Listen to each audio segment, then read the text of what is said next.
Ние знаеме од 2021 дека треба да се променат и патните исправи, и документите, и упатствата и правилниците во секое едно ресорно министерство.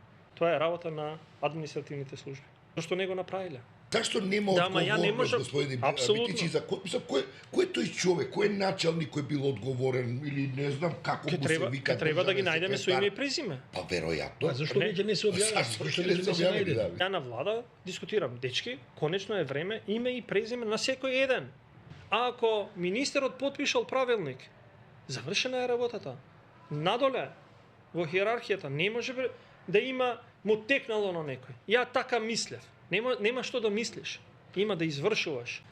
Имаше закучен систем кој што не прима повеќе и сега одеднаш испадна дека имало на некаде 50.000 фиктивни термини. Па кој ги направи тие фиктивни термини? Да не случајно. Тоа било на организиран начин